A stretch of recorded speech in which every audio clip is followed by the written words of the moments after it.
पाकिस्तानियों के लिए हर गुजरता दिन पहले से बदतरीन होता जा रहा है। एक रिपोर्ट मेरी नज़र से गुजरी और जब मैंने उसको पढ़ा तो मैं बड़ा हैरान रह गया कि यार यानी इस वक्त इंडिया 125 बिलियन डॉलर्स के ना उनके रेमिटेंसेस आ रहे हैं। हमारे जो बच्चे डॉक्टर हैं, इंजीनियर हैं, साइंटिस्ट हैं, मैनेजर्स हैं, लेबरर है, टैक्सी ड्राइवर है, ट्रक ड्राइवर है, कंपनियां चला रहे हैं, भर भर के वो पैसा वहां कमाते हैं और इंडिया भेजते हैं।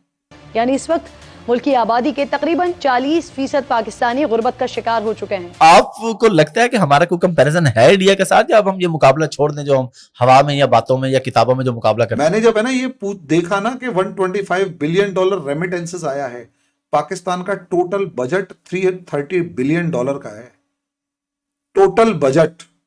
सर उसके इर्द गिर्द भी कोई नहीं। आलमी बैंक की रिपोर्ट के मुताबिक सिर्फ गुज़िश्ता माली साल के दौरान गुर्बत बढ़कर 39.4% तक पहुंच चुकी है। चीन को पीछे छोड़ जाना नो डाउट एक बड़ी बात। हालात इस नहज पर पहुंच चुके हैं कि आलमी बैंक पाकिस्तान के तरक्की के मॉडल को ही नापायदार करार दे रहा है। सिलिकॉन वैली में अगर 60% इंडियन है, सिलिकॉन वैली में जो अमेरिकन सिलिकॉन वैली में 60% इंडियन है, वो सारा बीटेक है। पाकिस्तान की अदालतों में सियासी केसेस चल रहे हैं और उन सियासी केसेस की हियरिंग्स के दौरान इंडिया का नाम आ रहा है। मतलब कि वो तो फिर सही है कि हमारा तो खाना हजम नहीं होता इंडिया के बगैर। कि पॉपुलेशन जो है, जो सिटीजन्स हैं, वो लोग चाहते हैं कि मोदी और योगी जैसे स्ट्रांग लीडर्स हमारी कंट्री में भी हो। हेलो फ्रेंड्स, जय हिंद। हिंदुस्तान स्पेशल में आपका स्वागत है। दोस्तों, भारत की इकोनॉमी तेजी से ग्रोथ कर रही है और विदेशों में रहने वाले भारतीय भी इसमें अपना पूरा योगदान दे रहे हैं। इस साल रेमिटेंस के मामले में भारत ने एक बार फिर अपनी टॉप पोजीशन बरकरार रखी है। जब कोई प्रवासी अपने मूल देश को बैंक, पोस्ट ऑफिस या ऑनलाइन ट्रांसफर से धनराशि भेजता है तो उसे रेमिटेंस कहते हैं। वर्ल्ड बैंक के आंकड़ों के मुताबिक विदेशों में रहने वाले करीब 3 करोड़ से अधिक भारतीयों ने इस साल 125 अरब डॉलर भारत भेजे। इस मामले में दूर दूर तक कोई भारत के आसपास भी नहीं है।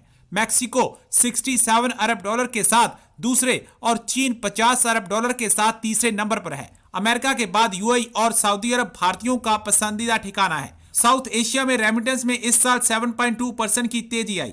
सबसे ज्यादा रेमिटेंस हासिल करने वाले देशों में भारत के बाद मैक्सिको, चीन, फिलीपींस और मिस्र शामिल है। इस मामले में भारत के आसपास कोई नहीं ठहरता। अब पाकिस्तान भारत में 125 बिलियन से ज्यादा रेमिटेंस आते देख सकते हैं। एक रिपोर्ट मेरी नज़र से गुजरी और जब मैंने उसको पढ़ा तो मैं बड़ा हैरान रह गया कि यार यानी इस वक्त इंडिया 125 बिलियन डॉलर्स के ना उनके रेमिटेंसेस आ रहे हैं।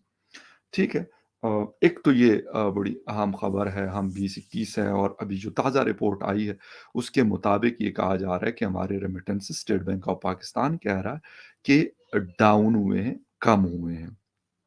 अच्छा, ठीक है, बहुत सारी चीज़ें हैं और इसके साथ-साथ इस वक्त बांग्लादेश ने जो एक चीज़ की है, उनके जो जिसे कहते हैं कि टेक्सटाइल की प्रोडक्ट्स हैं, उसमें इज़ाफ़ा हुआ और वो चाइना को पीछे छोड़ गए हैं।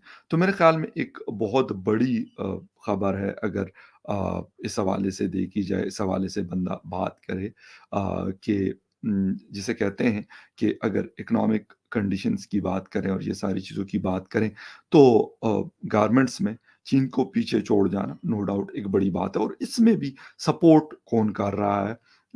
इंडिया रॉ मटेरियल बांग्लादेश को दे रहा है और फिर उसकी वो फिनिशिंग प्रोडक्ट्स बना के वो मार्केट में सेल कर रहा है। हम लोग कहाँ पे खड़े हैं?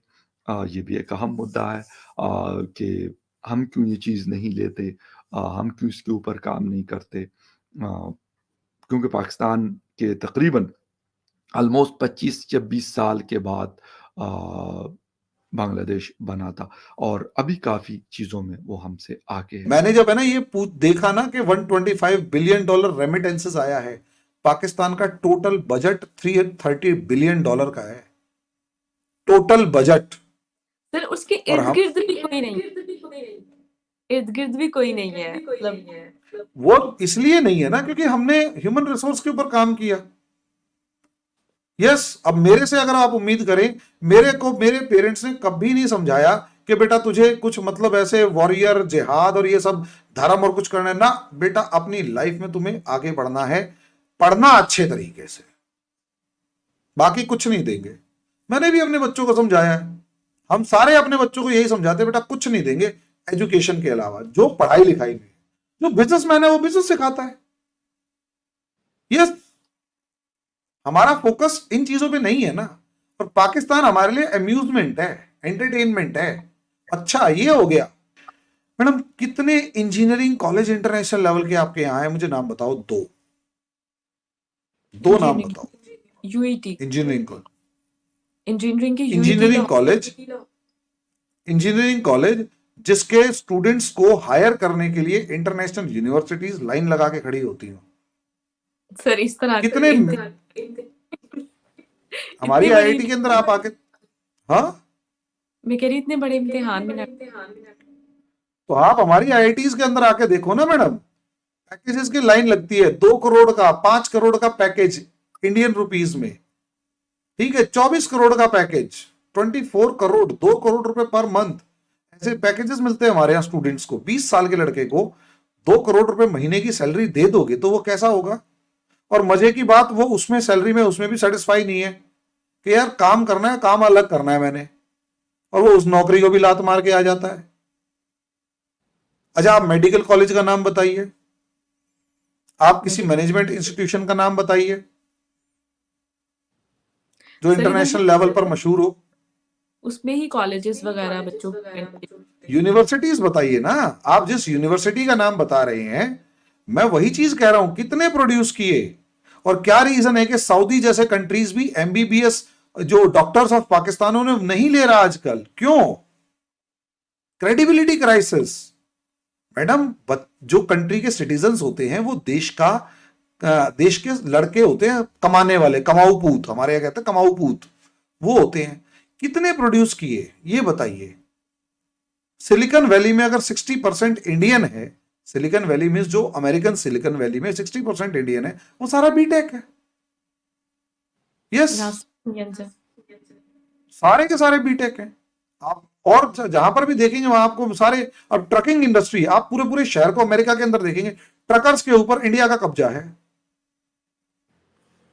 कनाडा में आप उठाकर देखिए, ऑस्ट्रेलिया, ब्रिटेन, यूरोप उठाकर देखिए, ट्रकिंग कंपनीज इंडिया के ऊपर, इंडिया के भरोसे चल रही हैं। जो कम पढ़ा लिखा है वो ट्रक चला लेगा, ज्यादा पढ़ा लिखा मैनेजर बन जाएगा, उससे ज्यादा पढ़ा लिखा कंपनी चला लेगा, और ज्यादा पढ़ा लिखा बीटेक बन जाएगा। वो इसीलिए पॉसिबल है क्योंकि हमने ह्यूमन रिसोर्स डेवलप किया। हमें सुपर कंप्यूटर देने से अमेरिका ने मना कर दिया, टाटा कहता खुद बना लेंगे।